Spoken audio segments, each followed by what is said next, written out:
LL Cool J had an interview where he alluded to that he was the most important rapper of all time, essentially. Maybe he didn't phrase it in those exact same words, right? But he alluded to pretty much being like the first rapper on Def Jam, obviously. True. First rapper to have a clothing line, being Troop, that kind of sponsored him back in the day. And I just wanted to kind of get everybody's opinions on how y'all feel about him as far as him being the most important character in hip hop. You know what? I saw that, and I thought that was something we were going to say for the next show. But you know what? Let's get to it now. Go ahead. Since we have a guest who have his opinion, he can make a serious case for that. As far as I'm concerned, LL is the blueprint for what it is to become a superstar in hip hop in an era that was dominated by groups. Now, of course, there were other solo rappers, but nobody to like LL.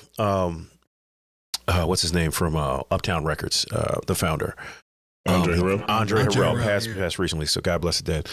He said, because he was in his group, Dr. Jekyll and Mr. Hyde, and he saw LL and said, I have to move into another facet of this business because I can't keep up with. If that's where this is going, then I can't do that. So he decided to become an executive and stop rapping. LL, he had a way to maintain, for lack of a better term, the streets.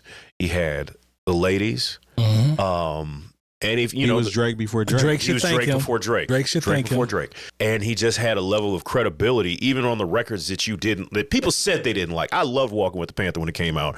I know people who just can't stand that record, and I've always talked about how LL is like my hip hop superhero, even though he blocked me on Twitter. It is what it is. What'd you do? I don't know. I might have tweeted something he didn't like during that accidental tourist or accidental racist era. Wow. And that's the only thing I might have. You were just talking about Troop, and then now you get to accidental racist. That's tough. Some of y'all do your research. It's crazy. That's tough. But no, I've always contended that LL, and he's found a way to be that guy in so many different eras. There's really no reason why he has he has two greatest hits albums. Yeah. And it's not like he kind of like split them up and did some no, he has a legit two, greatest hits album, two of them, All World 1 and 2.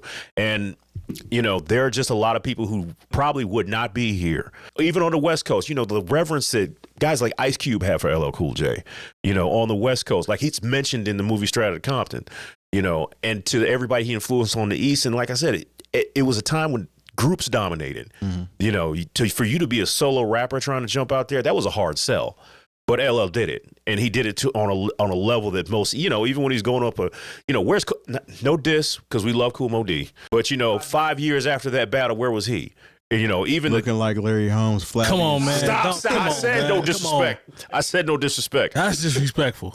I'm sorry, but even LL still, even with the the Hey Lovers and the All I Have and Headsprung, I'm cool on Headsprung. That song it goes up. It goes up. It goes up, but I'm cool. But it goes up. But I'm cool. Honestly, that album, the definition, doesn't get the respect it deserves. But it's because he dropped the GOAT right before that, and that was terrible. But he also dropped the GOAT. Now we all use that. Exactly. Yeah. And that kind of goes to his point. He's done so many things in hip hop, musically and culturally, that you have to look at him as the originator of a lot of this stuff. What you think? What you think, bro? What you think? I think if you look at especially if you look at the rap star becoming Hitchman, you start adding Madison Avenue into it. You start adding, you mentioned the sex symbol aspect of it, but then you also start adding into what it looks like for an artist to age gracefully. I mean, you're talking 84, 85, and then he's still putting out albums in the 2000s. Like, who else was able to transcend that amount of time? Who was able to go from that's fair. From 84 to 2003? Most people weren't able to go from 84, 85 to 94, 95. Right. I mean, I did a piece on Heavy D, really looking at his impact and influence. Nice. Shout out to Heavy D. Heavy is one of my favorites of all time. Shout out to him. I'm glad you did that. Shout out to Heavy D. But you get to like 94 with Heavy. You know, like, was he? That was Nothing But Love. Right. That was probably the end because you get to 98 and it's like the sound is totally different. Yeah, like, when he tried to come back with Waterbed, Right. like I see what you're the saying. sound, like, Yeah. it's so far away with how sounds evolve that it's hard for them to stay relevant. LL didn't have that problem really up until probably what Exit 13. I mean, arguably, I guess Exit 13 was probably not even listening to. But he had a record called 10 that had Love You Better. Yeah. Paradise. You Should Know, Paradise. That record. I think that's the one that had the Jennifer Lopez record on it. There's about 5 or 6 on there where I'm like, yeah, he's still out here. Like Neptune's production, he was out there. Exit 13 had accidental. Did that have accidental races on it? I don't know if it was that was a collab. to that I can't album. remember. Exit 13 was the last one. That's the quick limit. I just like checked almost out. 25 years, from. But do you feel he has an argument's the most important? Based off what he's saying? Do you feel that's 100%? That's okay? Like I think if you look at the structure, the archetype of a rapper, it's LL. Yeah. Right now, if you get to that's tough. But then I think you start looking at like Rakim, and that's where you get the evolution of rappers starting to sound more naturalistic. Yeah. On the mic, which those two things to me are huge in terms of how you look at the space these days. Right. You've got the superstar. Right? Yeah. That's LL. But then you got the rapper who actually sounds like he's really flowing, more so than like, I went to the hat store, got a new hat. No disrespect to anybody from the era, but like before Rakim, everybody was like, I am really rapping on the track right now. Everybody come through, they gotta see my tech, whatever it is, right? Don't do that, Terry. Yeah, we got enough no problems. disrespect, but like I think I look at those two. So LL did everything to me except for this naturalistic part that Rakim did, which is the most influential thing. But even with that, like, when you think about everybody's, the whole sex symbol, do you know how many people tried that after LL and it didn't work? True.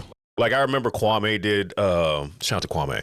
Kwame just quit, period, and went to production. I'm talking about on his first Very album, good The producer. Boy Genius. I remember he had a song called Sweet Thing. He tried to get that off. was actually a good song. Yeah. And then, like, Don't do that, Heavy man. D tried to do Don't You Know off of his first record, and it was like, they were like, nah. LL got that pocket. Yeah. Yeah.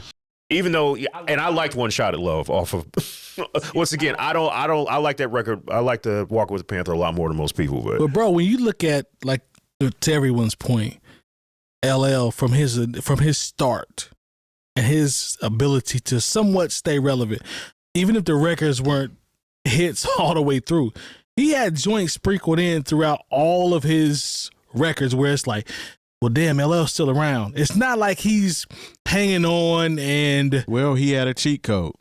What's that? LL transitioned into acting. That did help. So that did help. Even after his records weren't doing so good, so even when the GOAT album came out and the heads wasn't feeling that, he still had the TV show on NBC, ABC, or whatever. Then he transitioned that into the movies. Deepest Plus. Yeah. Come on, don't do that. That was disrespectful. Don't do that. his hat was like a Sharks fan. He told you that a decade before. Don't do that. That was you said that disrespectful. No, he didn't. This how it sounds in the He's song. smiling. That's He's exactly smiling. what he said, though. Don't do You that. guys like the new LL that dropped this year? I thought liked It was cool. I liked it. It was cool. I like the songs where he was being like. I love that song with Rick Ross and That was fire. That was fire. It wasn't trash. And then it was like, cool. I mean, I even liked the joint with was it Sweetie? Yeah. You needed, So we- you needed more love songs on there. I think. I think that would have been a thing for him. Jay, how you feel about the Eminem record? I liked it a lot, actually.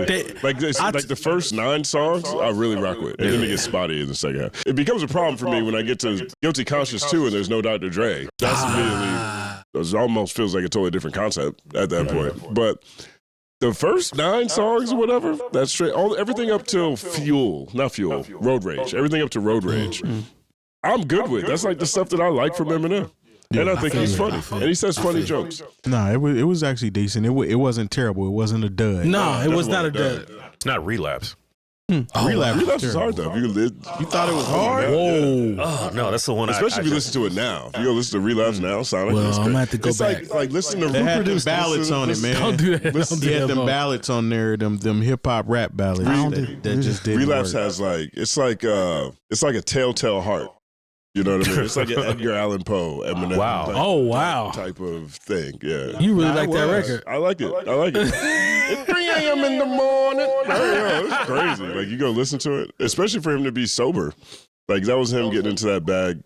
I give you that. You know what I mean? So Yeah, I applaud him for doing the it. beats are crazy on that too. And then, yeah, he did have Dr. Dre production on there. So, But nah, LL overall, Mark Bassett. LL was always able to make me say, yeah, he's still around, and it's not like go home.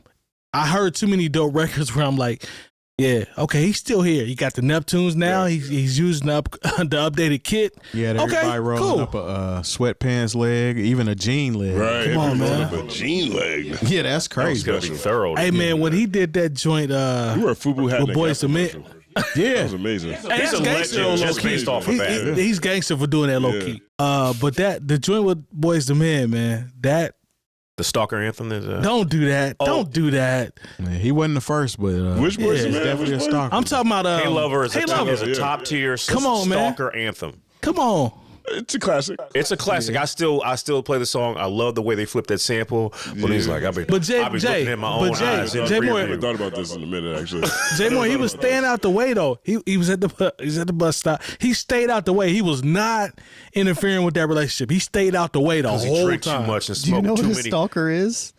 He's not a stalker. And smoked He's too not many a blunts. stalker. That's none of your business. Bro, LL, what he's he do in his watching, spare but he time. stayed out the way. He stayed out the way the whole like time. a Netflix series. Yeah, to that's me. how Dateline NBC. Bro, Joe is a episode stalker. gets started. LL is not a stalker. Joe is a stalker. Why are we bringing up Joe? Like we talk about I'm LL. using comparison. I'm just giving you a comparison. Joe is a stalker. Listen to and he's talking about how he don't even know you. Bro, all the things a man won't do. What type of weirdo That's a is hater that? song. That's not a stalker. But he's a song. stalker while he hating. No, that's not the same. No, man. that's not No? the same. It's not No, the same. that's not the same. Thoughts? I thought you were talking about the character man, on you the know, Netflix. No, show. man. 90s, Thoughts? 2000s, a long time ago, you know. There's a lot. Look, man. There's a lot of toxicity You know, in those like, records that we love. There's all kinds of things that happened in the 80s, 90s, 2000s that are now ground zero for Me Too allegations. So, Think about- Facts. Was LL a stalker in Hey Lover? I mean, in 2024, he is. Just think, okay. In Thank the you. late 90s, early 2000s. he no. wasn't, right? It was My man, It was my romantic. man. I would Yeah. play that for It girls. was a different era, though. See, Now you can't make that song.